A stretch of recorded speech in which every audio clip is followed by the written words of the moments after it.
Okay, good afternoon or good morning to everyone, and welcome to this regional session of the 4th Global WOPs Congress on effective capacity development through WOPs and webinars during a pandemic, lessons from Asia. So I'm very pleased to welcome Waterlings, the moderator and co-convener of this session, together with WOPA, and all the speakers from different countries that have joined to make this a very exciting session, and of course to all participants that are joining today. So let me welcome you on behalf of GWOPA and UN Habitat, and also I would like to share a few in-house keeping information. Now that we are already live, I will try to share to show that we have some functionalities to make the session effective for all of us. So I would like to show the, sorry, I need to share the screen. Let me see if you can see. Okay, I hope you can see the screen. We'll have on the right side of the screen the live translation into English, Vietnamese, Indonesian, Bahasa. So these will be the working languages for today's session. So when you want to, if you want to listen to the translation in the chosen language, you have to click on the live translation. And then you will hear the two languages at the same time, so the floor language and the interpretation. For that, you would need to click on the window of the speaker with 3 dots and then reduce the volume of the floor language, so you will have a better sound for the interpretation. So you will also on the right bottom side, you will see that there is a participants chat. So we encourage you to use the chat to address your questions with the participants. So with this, I would like now to give the floor to the Executive Director of Waterlings and very close partner of GWOPA in the Asian region, to start the session. So thank you very much for joining, and I wish you a very productive and interesting session. Thank you very much. Thank you very much, Jose Luis. And good morning to our friends in Europe and Africa, I suppose, if you are here. We have 3 exciting speakers today from the various WOPs that Asia is currently doing, as well as the partners that we are working with in this region. So after this, we also have 3 panelists, panel members who will be asked to join to participate in a discussion at the second part of the session. This first part, we will start with a speaker who will, let's start, of course, with the women of this list of speakers. So ladies first, our first speaker is Christine Jessa Guevara, who is currently head of corporate planning for Manila Water. She's had over 16 years of experience in various capacities in the water utility sector.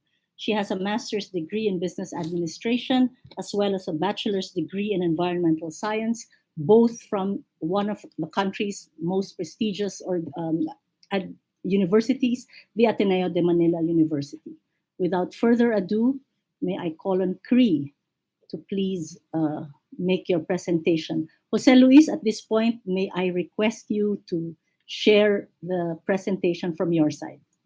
Thank you.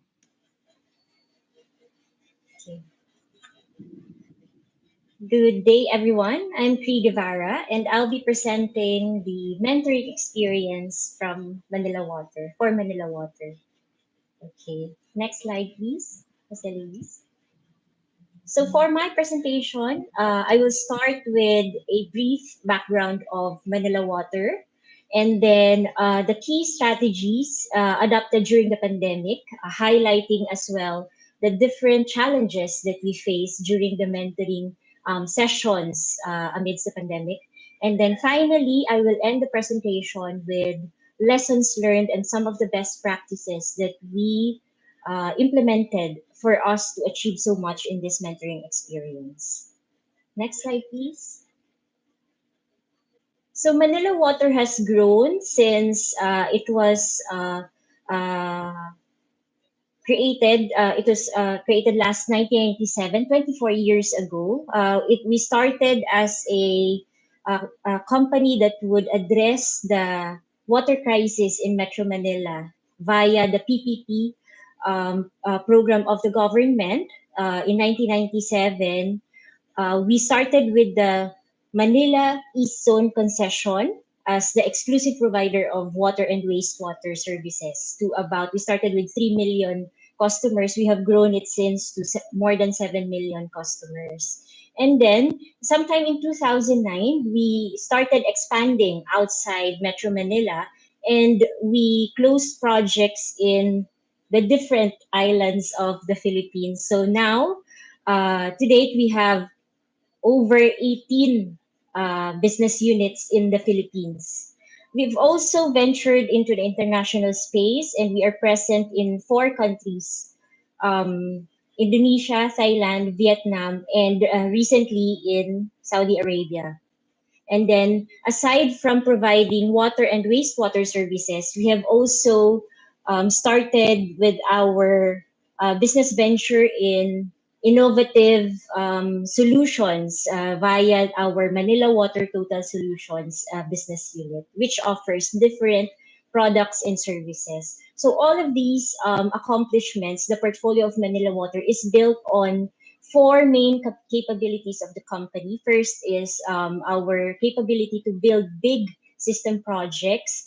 We often build projects as much as hundreds of millions of dollars worth of projects. And the most recent that we completed in Metro Manila was the pipe laying of a 7 kilometer um, uh, pipeline in the middle of the metro without causing traffic because we did it underground via the tunnel boring machine. Okay, so it was really the first of its kind in the Philippines. And then we are also experts in deep well system operations. So we manage over 500 deep well systems. I think we are one of the major operators in Southeast Asia, and these deep wells serve over 2 million customers. We are also experts in industrial park management, having the major IPs in the Philippines. We cover Cavite, Laguna IP, and then lastly, of course, we have our international operations in 4 countries. Next slide, please. So this is just to show you what the results have been since the PPP was formed in 1997. So from a vicious cycle of having poor service coverage, and then because of that poor coverage, the government can increase water tariffs because the customers weren't really happy with the service. Very low cash flow, so there was not enough money to invest on on improving the services. So at that time, water availability was at 26% at very low water pressure. System loss or non-revenue water was at 63%. So 63% of the supply was really gone to waste through illegal connections or pipe leaks. So the served population then was 3 million. 24 years after, we have now attained 100% water availability at very good pressure, and the non-revenue water is at 13%, And we have now more than doubled our customer base in Metro Manila. And a manifestation of that very efficient management of our water supply, from bringing down the non-revenue water or the system loss from 63% to 13%, we were able to more than double our customer base without actually developing a major water supply. So the same water supply, source that we had in 1997 is the same water source that we're using in 2020. Next slide, please. And this is the whole business footprint of Manila Water. So we are covering much of the water and wastewater service value chain in different country of operations in the Philippines, Vietnam, Thailand, Indonesia, and Saudi Arabia. Next slide, please. So I'll move on to our experience, mentoring experience in the middle of the pandemic. So these are the different challenges that we face. Of course, travel restrictions, because mentoring, I believe it would be best achieved, the results would be best achieved if we were on site, having face to face interaction with our mentees. So that was a big challenge for us because we had to do everything virtually. And of course, with the virtual platform, there's always challenges in terms of connectivity or uh, whenever you work from home. So it's not the most always it's not always the most ideal working space. So there could be chances that there could be disruptions uh, in the work from home situation. And then of course the language barrier. It's always been there, the language barrier, but I find it more difficult in a virtual platform because at least when we are interacting face to face, we have the body language that could interpret whatever language barrier that we have.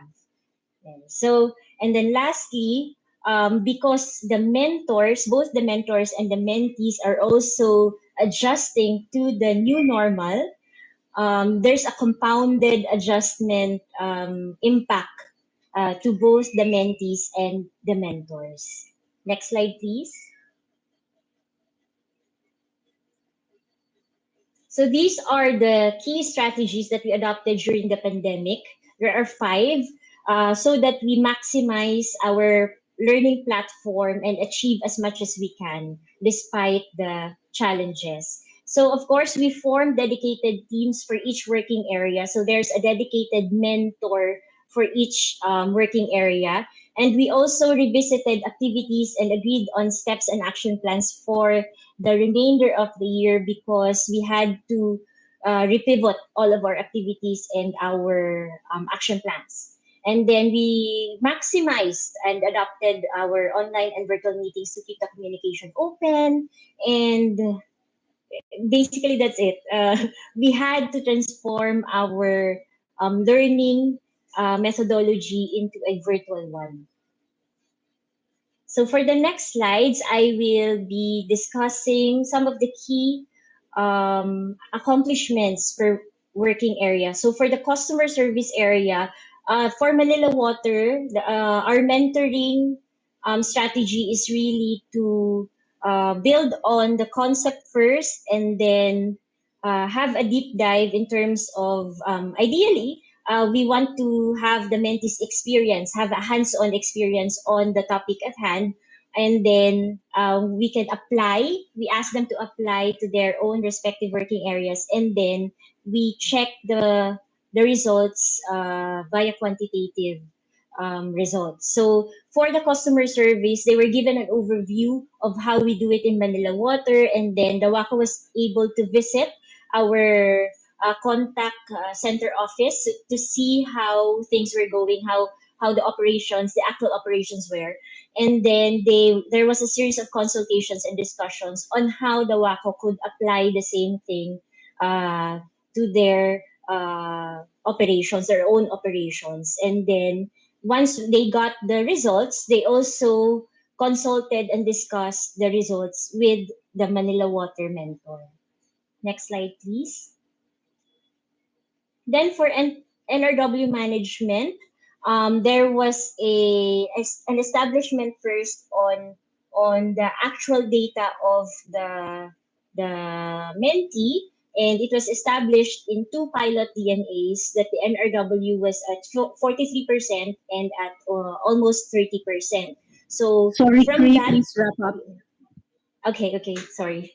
From that, they were trained on how to do water balance, and then they were able to do calculations in NRW, and then uh, employ zero pressure tests into pilot DNAs. And as a result, they were able to bring down the NRW from 40% to less than 20% in the different DMAs, the pilot DMAs. For asset management, next slide, please.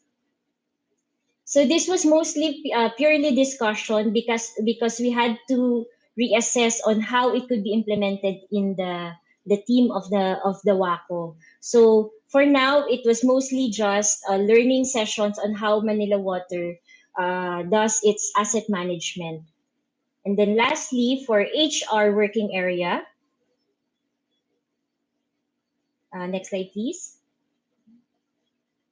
We tackled on the SWOT analysis as well as creating or developing the strategic planning of the WACO, and we also guided them step by step on how they are going to develop the series of KPIs that they are going to monitor, as well as how they are going to strategize based on the prioritization of their different KPIs. Next slide, please. So for my last slide, for the lessons learned, it's been a difficult and challenging experience for both the mentee and the mentors. But if I had to choose two things that we learned from this one, it's really that commitment and dedication to the process are key. So from both the mentor and the mentee. So as described earlier, we identified firsthand what were the expectations from each team. The timelines were clear and the communication lines were very open. There was a detailed understanding of the situation of the mentee so that we could customize our approach, the mentor's approach in addressing the specific pain points of the mentee. And of course, we assess our progress and our accomplishment based on results, similar to what you saw in the NRW results. That's it for me. Thank you. Thank you very much, Cree. Slightly over, but not too much. So thank you. I wanted to commend both Manila Water and the WACO because this has really been a very successful WOP in spite and despite of the limitations that Cree had in fact I outlined. So at this point, I'd like to ask from the audience if there is a question that you would like to ask of Manila Water at this point. Kindly write on the box on the right side. But meantime, while I'm waiting for that, I wanted to ask Manila Water, who has been a long-standing partner of Waterlinks. I believe you have been involved with WOPs and Waterlinks since 2009 at the very onset of the organization. So I wanted to ask you, and people always ask this of mentors, what's in it for mentors? Why do you participate in a WOPs? And given the challenges now of the new normal, is it something that you would like to continue with participating as an organization? Thank you, Cree. Okay. Thank you, Miss Mai. Very good question. Well, if you go back to the purpose and the mission of Manila Water, it's always been to provide better lives and resilient economies through building critical infrastructure, especially water, which is very critical in any community. So we'd like to think that through our mentorship, even if we don't directly reach the area of our mentees, then we have a hand, an indirect hand in the success or the betterment of the customers where our mentees are present. So you could call us as silent cheerers for the success of our mentees. So without directly operating in the areas where our mentees are, we would like to think that we had a hand or we helped in the success or the improvement of the lives of their customers. So I think that's a good thing because when we go back to where Manila Water is centered, it's always a commitment to our service for through. And so, despite the new normal and the challenges, will Manila Water once again throw its hat in the ring, so to speak, and participate and assist in WOPs in the region? So this is a collective effort. I'm not the only mentor in this initiative. So obviously I can't answer for everyone. But at the end of the day, we will always look at our purpose, vision, and mission of the company. And as these are the main anchors really of everything that we do, all of our decisions. So as long as it's aligned and to our purpose, then we'll try our best to align it with our leadership team and, of course, our priorities. Thank you. Thank you very much, Cree. Before I go to the next speaker, and I wanted to also identify the key success factors here that you had outlined. One of it is really the fact that the mentor and the mentees developed standalone teams for each work area, because not one person can be an expert across the board. And you will note that the working areas that have been identified by both partners, Dawaco and Manila Water, are very distinct and separate. So it was quite an interesting way where really you've got separate teams. And so even if we met regularly, it didn't tax each group too much because we were meeting maybe once a month per working area, which allowed then work to be done in between meetings. So thank you once again to Manila Water's presentation. Cree, thank you for that. I'd like to call on our next speaker. Our next speaker is no less than the Managing Director of Kulna Wasa, the water and sewerage company of Kulna in Bangladesh. He has been Managing Director of KWASA for the last 12 years. And he has a degree in engineering from Bangladesh University of Engineering and Technology. He has a postgrad in engineering from the University of Slovenia, which is the former Yugoslavia, and also has a master's in business administration. He's had over 34 years of experience in public utility organizations in both the energy and water sectors. So without further ado, I call on Mr. Muhammad Abdullah, Managing Director of KWASA.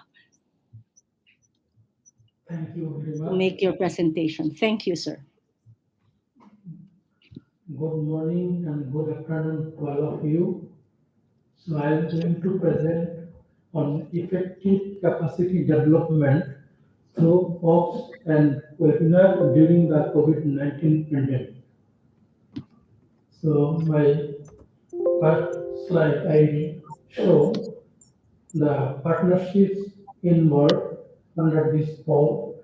Kulna Water Supply and Sewerage Authority, that is KWASA, of Bangladesh as mentee, and Idam Kota Surabaya of Indonesia as mentor, and Waterlings as facilitator. During the diagnostic visit by the mentor along with the facilitator undertaken in December 2019, and mentees visit not undertaken due to lockdown for COVID-19. And also due to COVID-19 situation, all works has moved online. And after this diagnostic visit, actually 2 working areas were identified considering on priority basis. Number 1 area is non-revenue water management with 2 pilot sites with a total of around 3,000 connections, and second area is the customer accounts management. So under the working area, 1, the technical activities selected as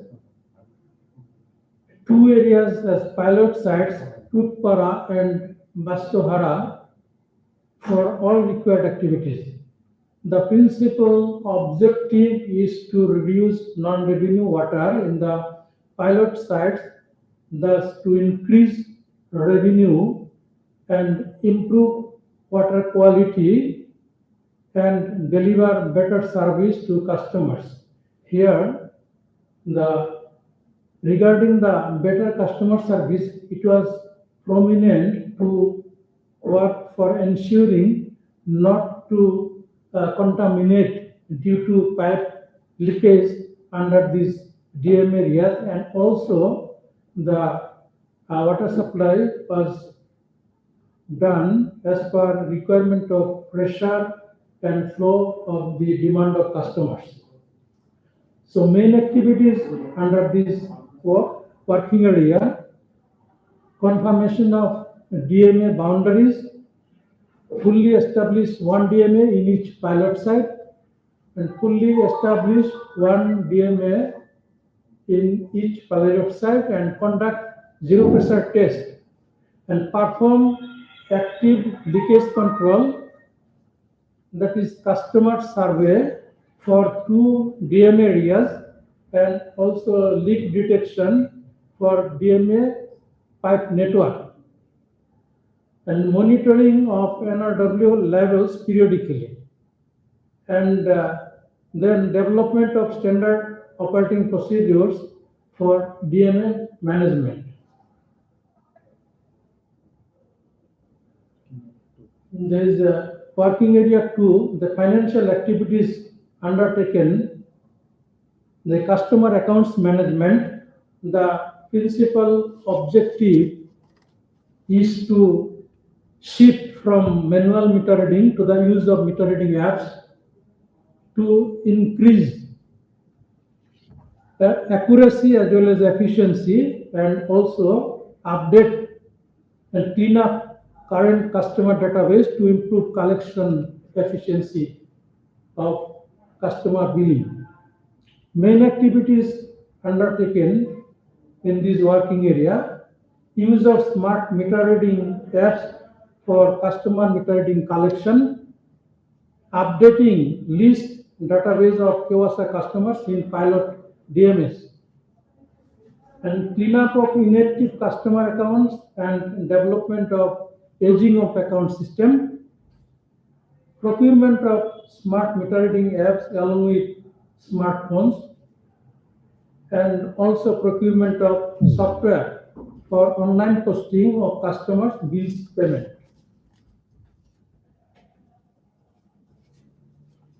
So now I am going to focus on the achievements from working area 1. So KOS established 2 pilot DMS in Tutpara for 1,919 customers, and second DMA is Bastohara for 950 customers. So online training conducted by mentor on DMA design, network understanding, installation of data logger, boundary valves, meters, pressure meters, etc. And KOASA also prepared GIS maps showing pipeline network, location of meters and boundary valves, and sent to mentor for review and confirmation of these prepared GIS maps. Online training conducted by the mentors on calculation of water balance for pilot DMS following International Water Association principles, and develop also standard operating procedures for these 2 DMS, and webinar and online training on zero pressure test by the mentor for KOASA team. So here in the pictures were shown that during the leak detection test, KOASA team working in the field, and these also help through online and webinar training. Next is the continued achievement of working area 1.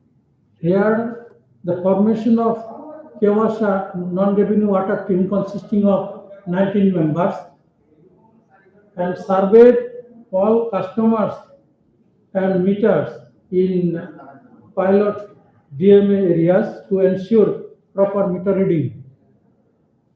And Kewasha also purchased of pressure meters, batteries of flow meters, arranged data logger and dedicated PC for analysis and repairing of reporting of NRW, and also all training arranged by the mentor have moved to online, which was directly facilitated by Waterlings. Example, how to select and check boundary valves, flow meters, then well valves and meters in pilot DMS, leak detection and repair. Created groups in online communication platforms for ease of communication, that is WhatsApp and Facebook, due to pandemic situation. And in the left side, we have shown that in the bottom part, we have seen input valve 1, input valve 2, that is in the deep well and also from reservoir water supply. And in the next 3 pictures, boundary valve 1, boundary valve 2, and boundary valve 3 for our DMA. And finally, the achievement of this working area, thus reduction of NRW, actually reduced from 34% to 12% under these 2 DMA pilot areas. Now we are going to show achievements in working area 2. There is online training on meter reading application, regular online meetings to resolve issues encountered, particularly difference in software platforms between mentor and mentee server system. Actually, it was a very important issue which we had to resolve after several online meetings, because Kewasha system operating system was Microsoft Windows system, and our mentor, that is system, was operating system was Linux, and Kewasha database system was SQL, whereas mentor's system was Oracle. MD, please wrap up. Thank you. Okay. So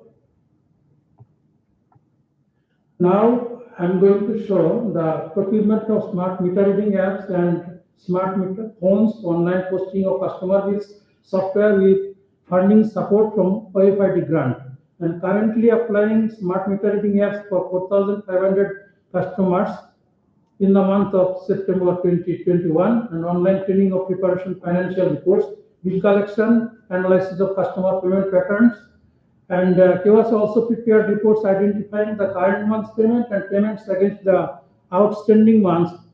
And Kewasha identified 1,849 inactive customers in November 2019 and 628 customers in June 2021, and removed these inactive customers from current customer database. Now we are going to show the success factors for the implementation of this OP. Kewasha authority was very enthusiastic and committed to implement all activities identified by mentors. Mentors Pidam Kota Surabaya and facilitator Waterlings provided Kewasha continuous support and cooperation throughout the process. There is online meetings, training, including field works through online communication platform. GOPS financial assistance like grant fund, and online monitoring for implementation of the OP. Commitment of KEWASA staff, particularly technical team, IT persons, relevant officers, responding to technical and financial requirements of the OP to ensure its success.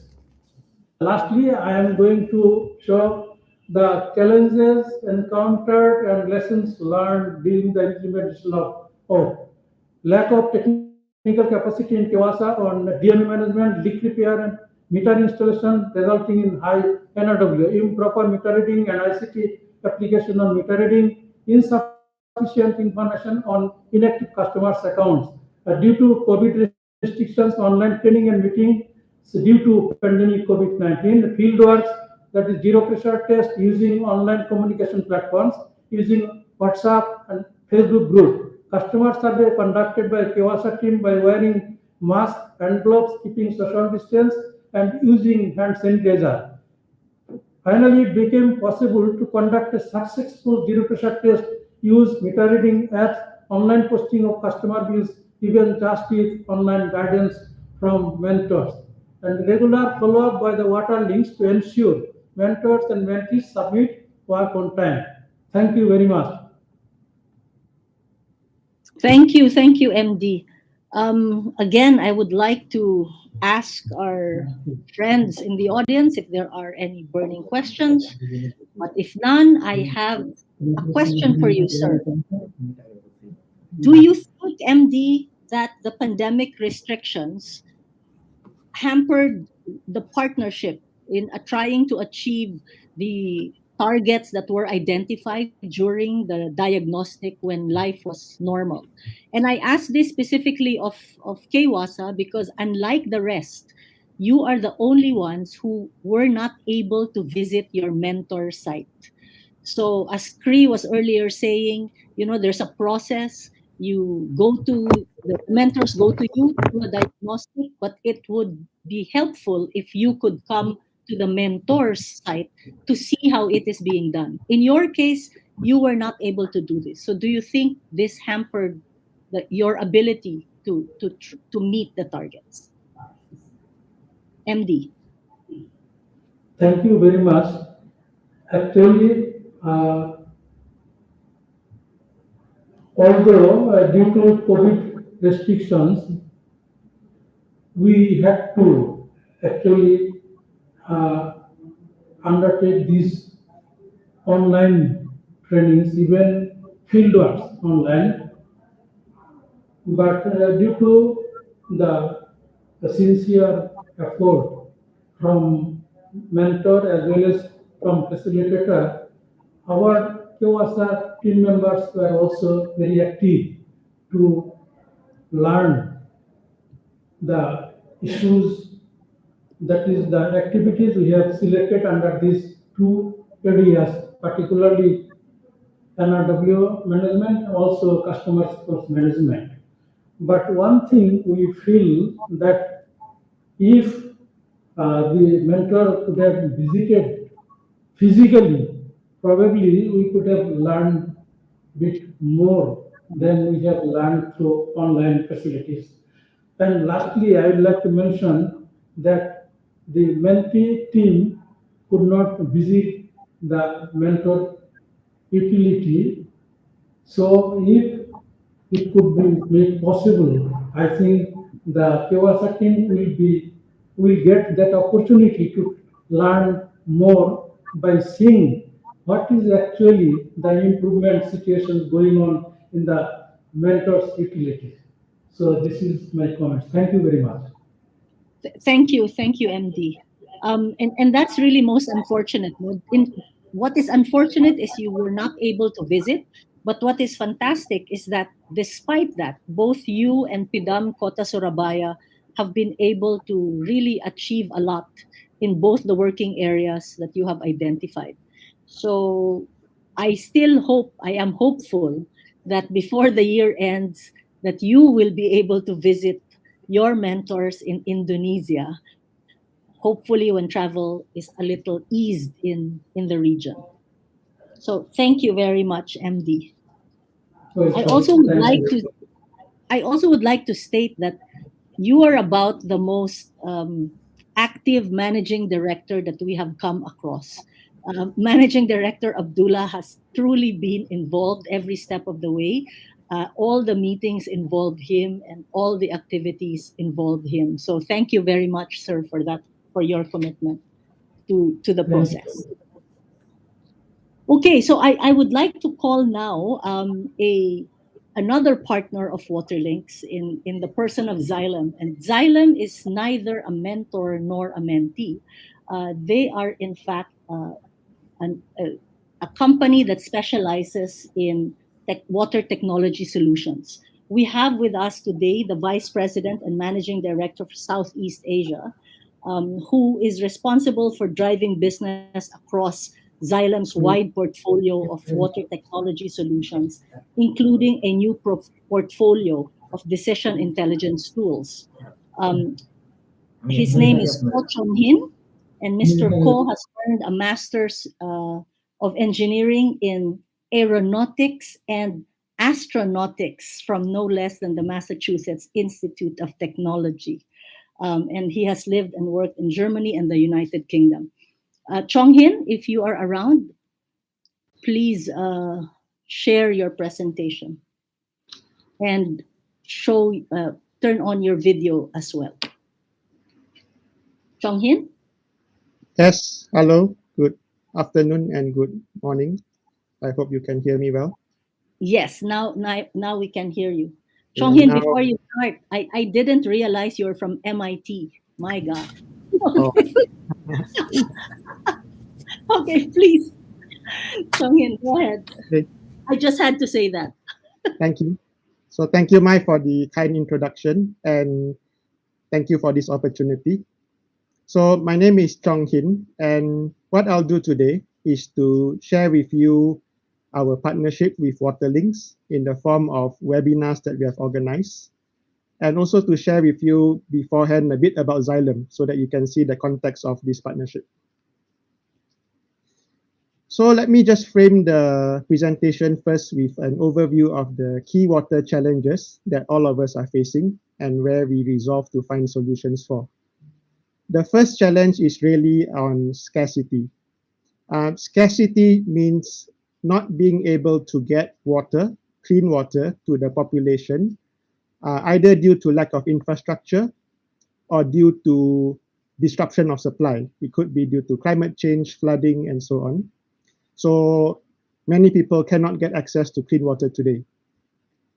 The second challenge is on resilience, the ability to anticipate, predict, plan for, and respond to any kind of emergencies that would disrupt water supply.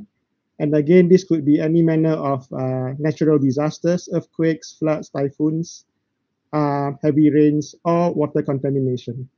So how does a community or country be able to respond whenever they face such challenges? And the third, also very important challenge is on affordability. Many governments have constrained budgets, so it is a challenge to build new infrastructure, maintain existing infrastructure, and also find out where all the leaks are in terms of losing revenue that could have been used to maintain or grow the investments. So first, let me start with a bit of Xylem. So Xylem, as Mai mentioned, is a global water technology company. We are now about $5 billion in revenues, and we are represented in all around the world, including in Southeast Asia. So as a water technology company, we have solutions that span the entire water cycle. So if you look at the bottom, from the source of the water, from rivers, oceans, lakes, we transport the water from these sources to a water treatment plant where we can treat the water, test the water quality, and then deliver it to the users. And the users will be in buildings, infrastructure like airports, train stations, or industries. After the water is used, you get wastewater, and again, the wastewater needs to be collected and channeled back to the treatment plants to be treated safely before the water gets back into the source. So what we have are all kinds of solutions along this whole water cycle to solve each specific problem along the way. And overlaying all of that, we have a platform, a digital platform to track and monitor what's happening to the water, where's the water flowing, what's the water quality, and how do utilities respond. So we work with our customers to offer this entire suite of solutions. Our solutions actually come from a very long history, all the way back to the 1800s, through acquisitions of many brands. And throughout our history, we have actually introduced many firsts to the industry. For example, in 1947, we introduced the first submersible pump. In 2005, long before non-revenue water became popular, we already had or introduced invasive leak detection solution. In 2008, we already came up with a wireless network to help monitor and access water meters around a city or an area. And most recently, we have introduced ultrasonic water meters for both industrial and gas usage. And that's highly accurate with no moving parts. So now coming to our partnership with Waterlings. So what we have done so far, we have organized a series of webinars addressing the most topical areas of interest as expressed by the market and our customers, with the intention of sharing best practices, sharing the latest technologies and developments, and also having a conversation with our partners on what can be done, what cannot be done, and how can this adapted to their respective contexts. So we have spoken about digital transformation, we have talked about detecting leaks and pipe bursts, we have spoken about reducing apparent losses, that means losses due to theft of water, unauthorized usage, or water meters that are not reading properly. We talked about smart metering systems, and we talked about artificial intelligence for real-time plant operation. So let me now give you one example of a webinar we did. So this one is on digital transformation for water utilities. We did that back in September last year. We had our own in-house speaker, Dr. Mudassar Iqbal, who is a PhD in computer science and also a young water innovator from my university, the MIT.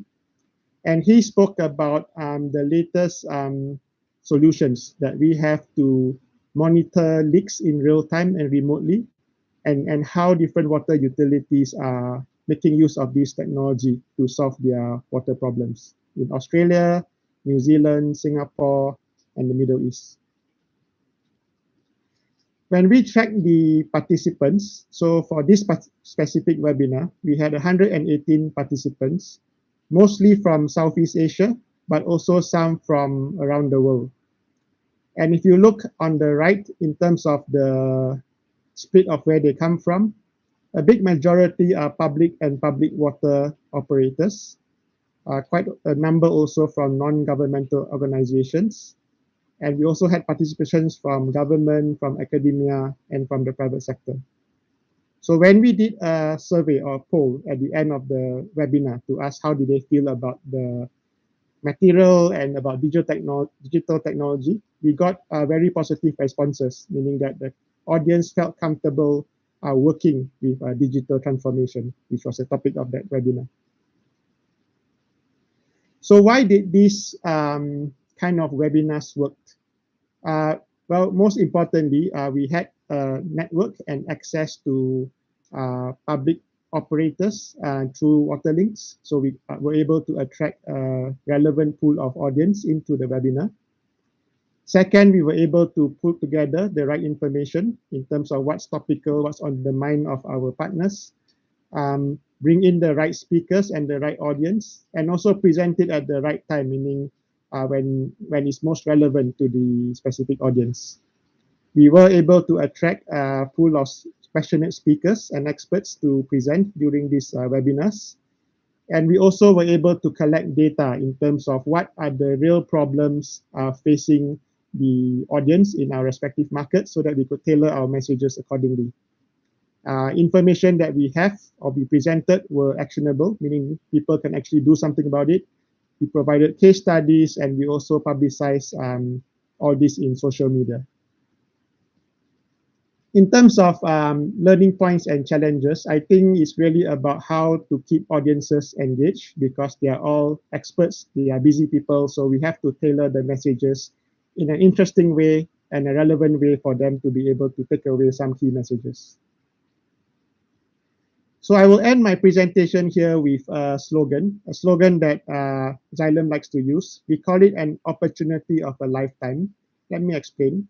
What we feel is that actually today, all the technologies we need to solve the water problems that I described are already available. They are available somewhere around us, somewhere in a company, in an academic institute, or in a government somewhere. And it's really up to us to be able to access and harness and integrate these technologies to make use of it to solve the water problems. So within our lifetimes now, today, we can already solve these challenges, and it's really up to us to make use of this opportunity of a lifetime to try to solve these problems. So with that, I leave you with my presentation, and I'm open for any questions. Thank you very much, Chong Hin, and within time at that. I wanted to point out to the audience that in fact all of the webinars were very well received. Chong Hin only showed you a snippet or a sample of one of them. In fact, the non-revenue water one was the most popular, with over almost 200 participants for that particular one. So you're absolutely right, Chong Hin, when you say that because we carefully curated the topics and the speakers, then we really were able to meet what the audience were looking for. But tell me, I mean, your products, the products of Xylem are obviously more on the high tech kind, right? And you know very well that that kind of technology requires a base set of data. And you know as well that in developing Asia, as you have seen in the various participants to the webinars, that there are a lot of challenges when it comes to data acquisition or data or information that is available. So tell me, how does Xylem, or how will Xylem help these utilities bridge that gap between the kind of data that is required and the technologies that are available? Yeah, thank you for that question. Yes, I'm very well aware and sensitive to this challenge, living in Southeast Asia and talking to many customers around this region. What we know for sure is that in this country, in this region, we really need tailored solutions. Every country is on a different path of their journey. Some are more advanced, some are starting to learn. So we have to make sure that what we provide to the customers is relevant, is implementable, and is also something that their own employees can manage. So we're starting with all these webinars where we start with education. I think the next thing we are trying to do now is to try to tailor-make solutions, meaning that we don't try to prescribe that, okay, please use this ready-made Xylem solution, but rather, okay, what is the problem you are trying to solve, and how can we best do it? Can we do it through third-party equipment or sensors, for example? Can we put together something in terms of a software or a mobile application that allows you to easily access your equipment or the challenges?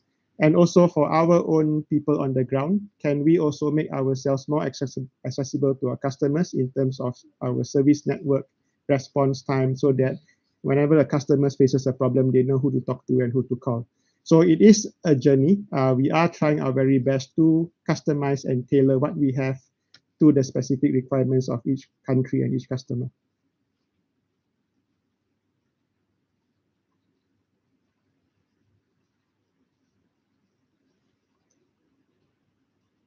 Mai, you are unmuted. Mai, you are unmuted. Sorry. Okay, No sorry. problem. Thank you very much, Chong Hin. Well said. I wanted to ask if there's anyone else who would want to ask a question of any of the speakers at this point, from any of you who are with us this afternoon. Do let us know. I'll give you a few seconds to react, but if not, I would like now to introduce the panelists that we have this afternoon.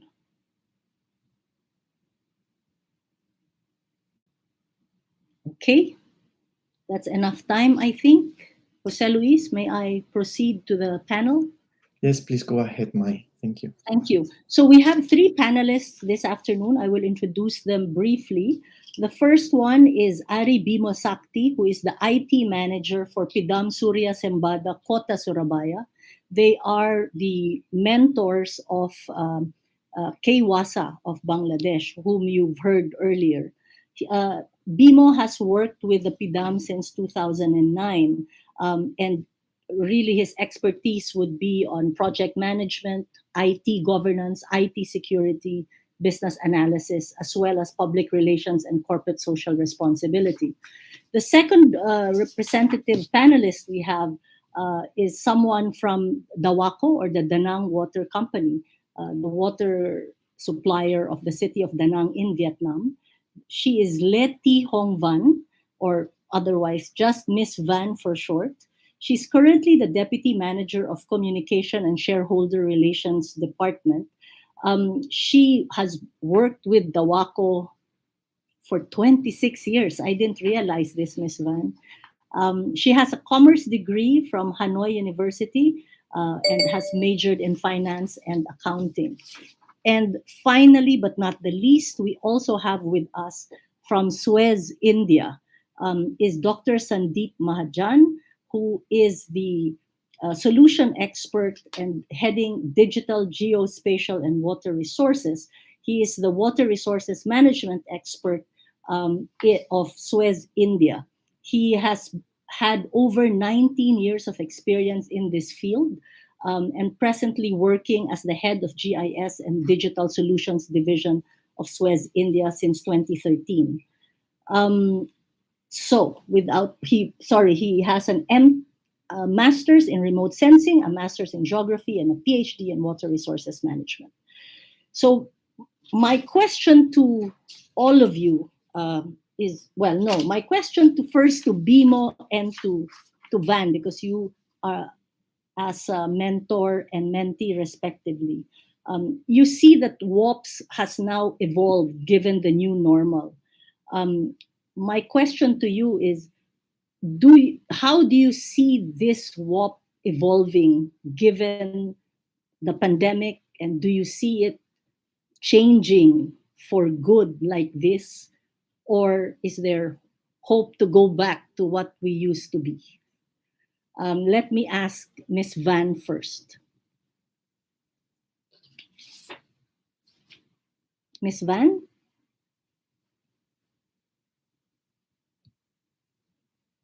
Oh, did I lose you? I think you're muted. Unmute, please. Yes. Hello, everyone. Thank you for your question. I think for the WOPs, Dawako has learned a lot. And you may note that Da Nang turned to the new wave of the COVID-19, and we now changed to the new normal. And for me personally, I think we use the method that we've used up to now is useful for our Dawako as a mentee. And I think you can continue with these methods, and we can follow you for the future. I think so. Thank you, Ms. Van. I think what we have learned together is that even with fewer visits, but there is more interaction online, we are still able, I guess that's what you're driving at, we are still able to do the work. But I also agree with MD Abdullah when he says we still cannot do away with visiting. It can never be that it's just online this whole time. And I hope GWOPA is listening to that, Jose Luis. Okay, so Bimo, same question for you. How do you see the WOPs evolving? And do you think it's still worth your time to participate with the new, evolved nature of WOPs? Bimo, same. You're muted. Unmute, please, Bimo.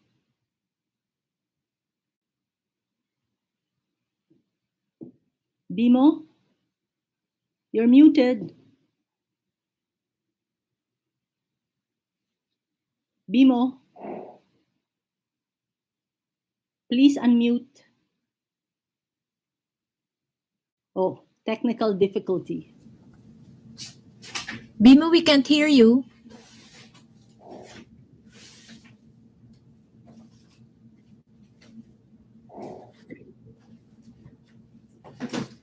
Bimo? Bimo, He said do you see the icon with the microphone? Yes, and you're clicking on He it and cannot it's turn not on the opening. mic. He says he cannot turn on the mic. Oh. Ivey, I don't think you can unmute him, no? You mentioned you cannot. No, okay. Yeah. Okay, so Maybe I would, Bimo, I would suggest that you refresh your screen, and try to come in again. Maybe that will better. help. In the meantime, probably Mai, you may proceed with the other yes. panelists. Yes, thank you. So while waiting for Bimo to refresh, I wanted to ask Sandeep, and Sandeep has a special question from me because the experience of Suez is also very unique. So Suez India, for the first time, had participated to be a mentor for Chittagong Wasa in Bangladesh. And sadly, that did not turn out too well because of the extreme difficulty that Chittagong Wasa had faced during the pandemic. So my question to Sandeep is: is this uh, will this experience deter you from, when I say you, Suez, from participating in WOPs in future? And number two, do you have any suggestion for us to improve perhaps the mentee selection process? Thank you very much, Mai. Uh, I hope I am audible. Yes, but there's an echo. Yeah, Yes. yeah. For me also there is some echo. Now it's okay, I think. Yeah. So yes, my first of all, I would like to congratulate Guapa and Waterlink because I personally feel means it's a very good program which you started, and it's a mentor and mentee interaction was very good. And coming back to your question, yes, it's a bit difficult to be always online and interacting with the mentees, but it's a new normal. We have to live with it. My suggestion is whenever we are starting this program as a mentor and as a mentee, so we should have a few prior interaction with them, and we can understand means what is their problem, what solution they may already have, but they are not able to do that. So if we get these preliminary information in advance to starting these programs, so that will help us to design in much better way. Means it's my personal opinion. Means you all are the expert in this. No, Yeah. thank you, Sandeep. In fact, if I may share, our colleagues in Africa, and I learned this Hmm. only a few weeks ago, does have a process similar to what you are suggesting, which I think is needed, Yes. where they are able to visit, not to do a diagnostic, but to first check the situation on the ground. And it's a data gathering exercise, so to speak. It also Absolutely. allows them to better understand the situation of the mentee and what kind of expertise they really will benefit from the most. So absolutely, I agree with that, with your suggestion. And since Jiwopa is here, I also would like you, Jose Luis, to take that information forward in the future design of WOPs, that a visit ahead of time before diagnosis to be done by potential mentors and facilitators to at least better understand, engage commitments as well as current staffing requirements, perhaps. I mean, in the case of Chittagong, they were very, very busy with so many large projects, and that really affected their ability to focus on the walk. So these are some of the things that is really a learning process for all of us. Yeah, absolutely. Means they want to do a lot, but despite of this COVID and their busy schedules, lack of resources, so we were not able to do that. But Absolutely. I'm hopeful for the future, and And I hope let's. that Suez will continue to assist and help when we call. Right, Sandeep? Yes, yes, sure, sure. Means Thank you. you can Okay, get so that let's assurance see from at least my side. from Huh? you. I'll take it. I'll take it.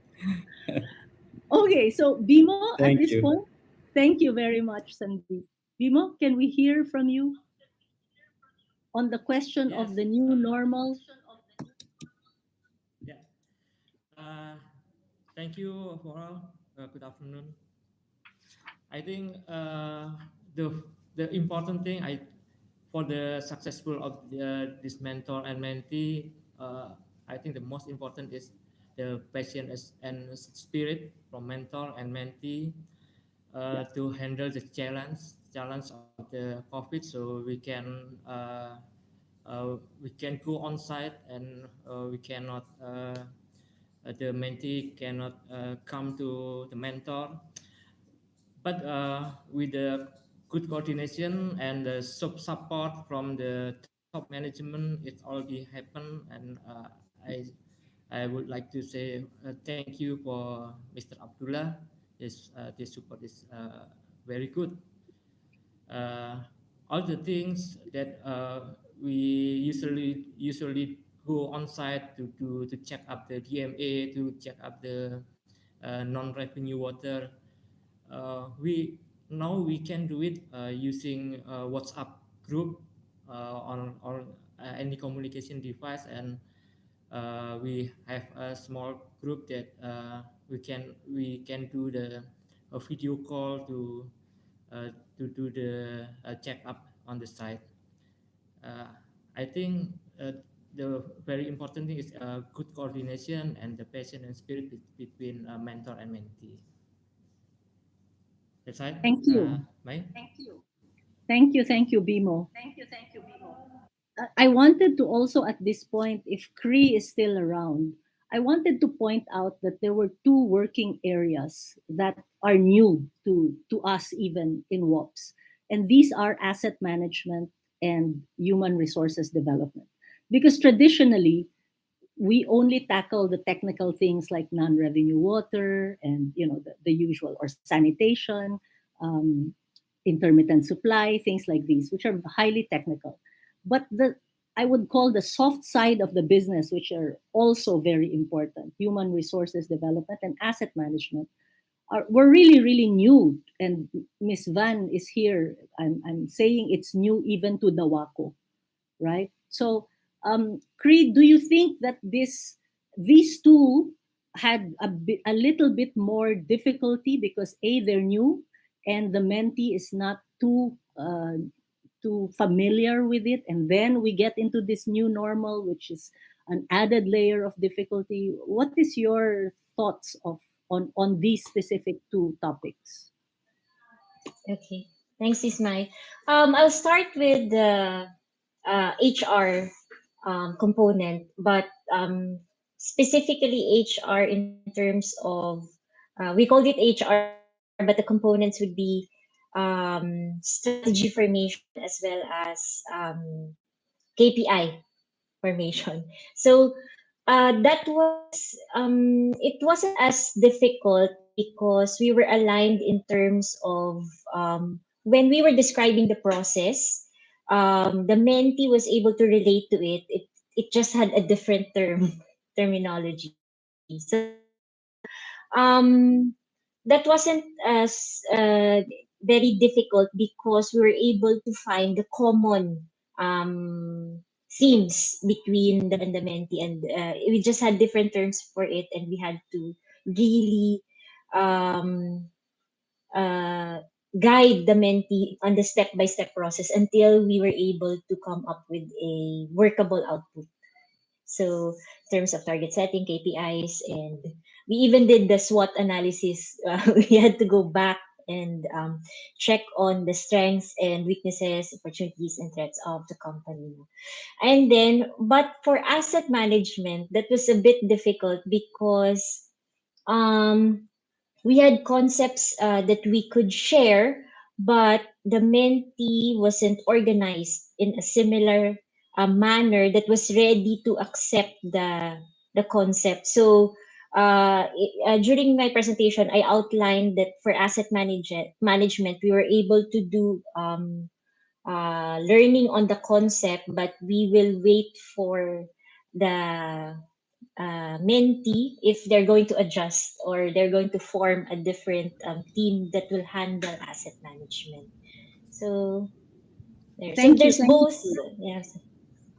Yes, I agree with what you said. So I'd like to get the reaction of Van. I know, Miss Van, this is not the work area that you worked in, but I don't know how familiar you are, particular to asset management, because it's really a new concept for the WACO, and we felt that there's a little bit more that's needed to be done before we can even progress to the next step.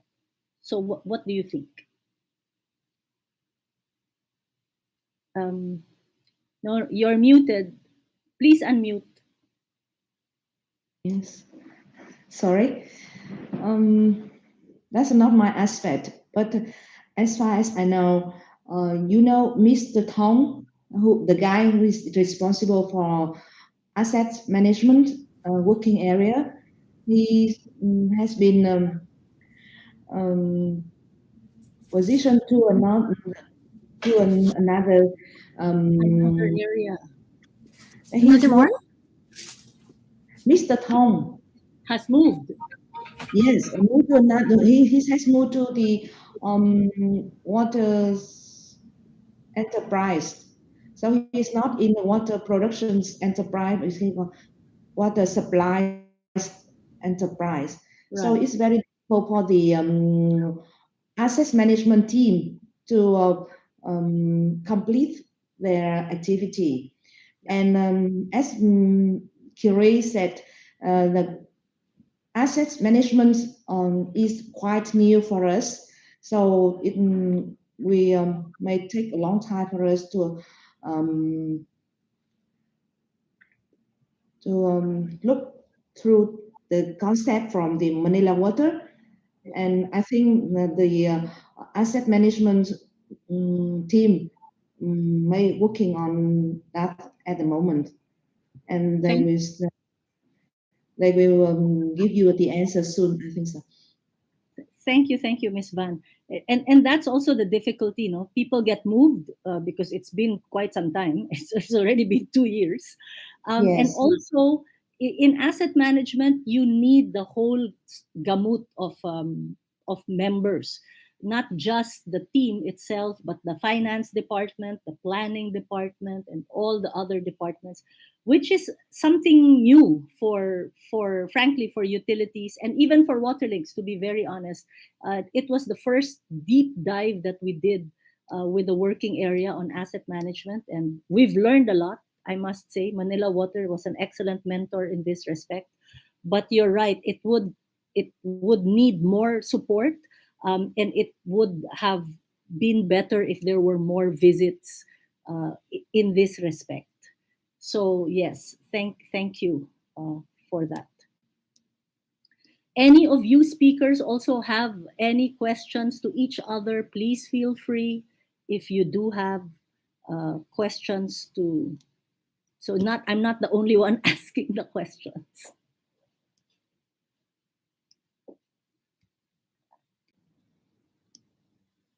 So it's very clear, I think. So people have no further questions. I have a question, Mai, Yes, if I may. Yes? Okay, very good. Well, this is also a question and mostly an appreciation for the efforts that both the mentors and the mentees have shown under these strenuous circumstances to continue to work in spite all technical challenges and trying to transform the model of a face-to-face, on-the-job learning experience into a completely virtual and new area of work. And I think that there is a lot that GWOPA has to learn from this model, because as you said, Mai, we still don't know what the nature and the format of WOPs will look like in the future. Maybe these are the first examples of a new model that will probably combine elements from the old traditional way of doing capacity development and the new one using technology. And there is something that I think was very important that was mentioned um, by by Bimo. It's about the use of communication tools and communication devices. I think we should systematize the way that different teams from different departments can have access to a central repository of information and communication. And of course, these are things that were improvised during the implementation, but I think that together we can learn from your experience and be able to come up with a methodology for data exchange and daily communication that could be most efficient. So this is an appreciation. Now the question is, if you could go back 1.5 years back at the beginning of the crisis, what would you like what would you have liked to have as resources and in order to start working efficiently? So how would you see an ideal set of tools and methodologies to help you work in a virtual environment or a hybrid environment? So that would be my question for both mentors and mentees. Thank you. So who would like to answer that from any of the speakers and panelists, mentors and mentees? So maybe I can take this opportunity. Yes, please. Sandeep. Yeah. So means if we go back 1.5 year back, means in the starting of the pandemic, so that point of time there is a lot of new tools and technology, especially for virtual interaction. And I found few workshops where we are using that klaxon and all these kind of tools, where we can have interaction, and that from the both side, uh, participation is much more easy. Means we can take their views online, they can participate in the small exercises, workshops, like small kind of quizzes. So that is very interactive way, and that will make more fruitful after that, this virtual environment. Thank you. Thank you, Sandeep. Anyone else?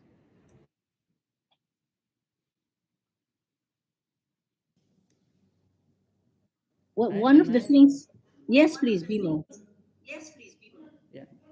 Uh, when we can back 1.5 years before the pandemic, I think we should have for the next project, we should have like a simple groupware communication.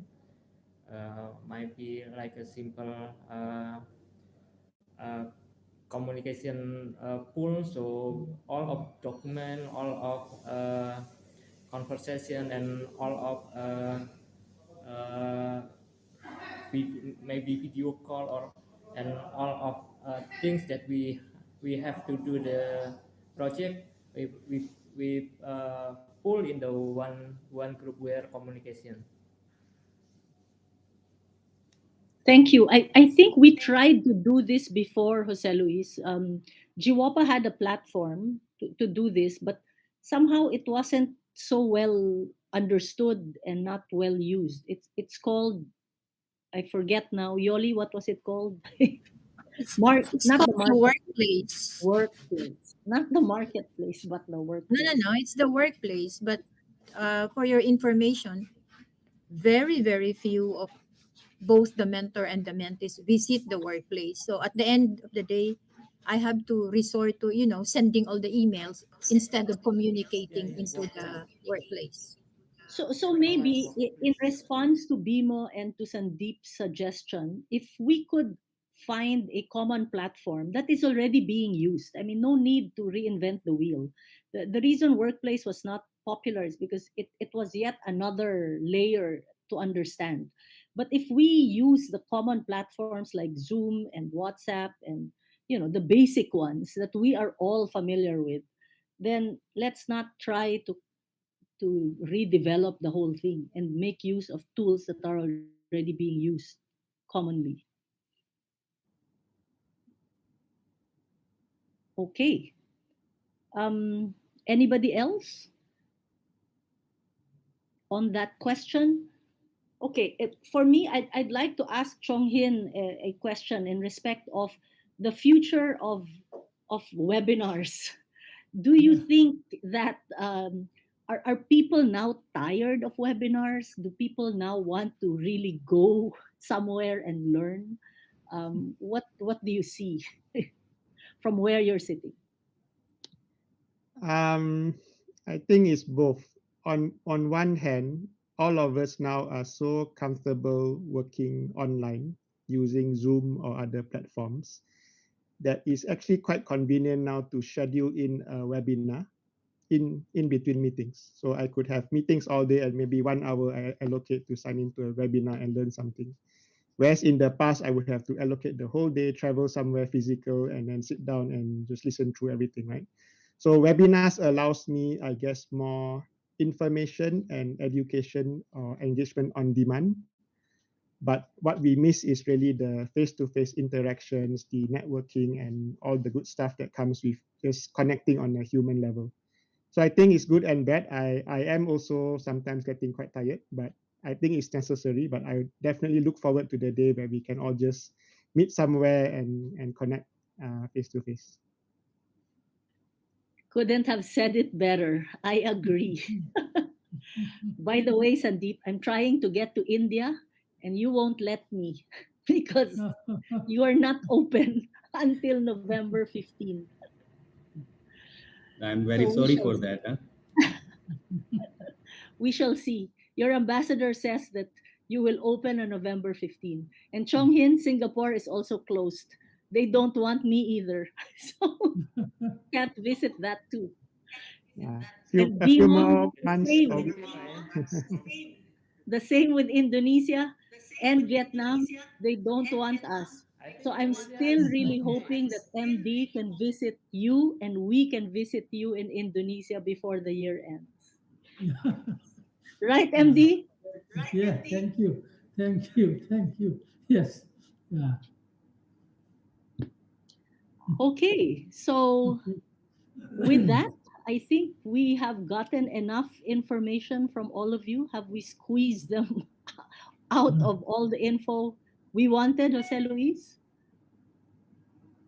By the way, this session will be replayed because unfortunately, this is not a good time for Europe and Africa and Latin America. So hopefully, uh, people will come back to the replay version of this particular session. Yes, thank you, Mai. Well, thank you, everyone. I think this has been a fantastic session, very rich in knowledge, and it's very glad to hear from Asian experiences and how great you are doing. And this is also all very inspiring for the international community. So thank you so much, and thank you to Waterlings for its continuous dedication to promote WOPs, to facilitate and make WOPs a better instrument, a mechanism to improve the work of utilities in Asia. And thank you to all the participants. It's been a pleasure. And I would like to invite you. Oh, I hear clapping hands. I like that. One of the nice features of eBay is a platform. I would like to invite you all to join GWOPA as members. I think we will share a video, if not now, this will be for sure posted in the Congress, about how you can join the community and get access to the information and news that GWOPA is providing through the membership platform, out of which Workplace is one of the tools that were developed. And of course, everything is perfectible, and the GWOPA team is really working very hard to make Workspace a useful tool for communication and WOP implementation. So we take note of your comments, of course. We always want to improve. So thank you once again, and have a nice evening in Asia. And thank you. Please say the final words, please. No, I just wanted to thank as well all our partners, our mentors, our mentees. I mean, you guys have really been very supportive of all the work and committed to the whole process, in spite and despite of the lockdowns. I truly wish, as Chonghin rightly said, that at some point soon we get to meet physically and at least share a coffee, if not a meal, outside of all of these crazy things on the pandemic. It too shall pass, as we all hope. Yeah, on that, we all yes. became more resilient after that. Thank you. By the way, I was told that a video will be shown now with information on closing video with information about how to join the community. So great, and I wanted to try this function. And I will share my clapping hands as well. Okay. Okay. All right. The video. Thank you so Thank much. you, guys. Please let the video in. Thank you.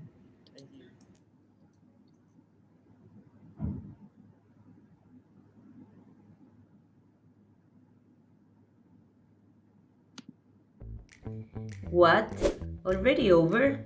No, we have plenty more options to continue the discussions and peer exchange beyond the Congress. Tell me more. What are the options? Well, GWOPA membership, for example. By becoming a member of GWOPA, everyone can connect to a global alliance of practitioners and experts. There are two ways of becoming a member. First, institutional members. Institutions can participate in GWOPA's assemblies and are eligible to run and vote in its International Steering Committee elections. Or second, individual members. Individuals can connect and engage with peers in the online GWOPA community. We have created a space that allows for networking and easy communication. Meet future WOP partners, stay up to date on project opportunities, and participate in peer-to-peer learning opportunities. Sounds great. How can I join? Simply go to www.gwopa.org and register for free. If you want to know more, you can follow GWOPA on social media and subscribe to the newsletter. Thanks for joining the 4th Global WOPs Congress. We'll see you soon.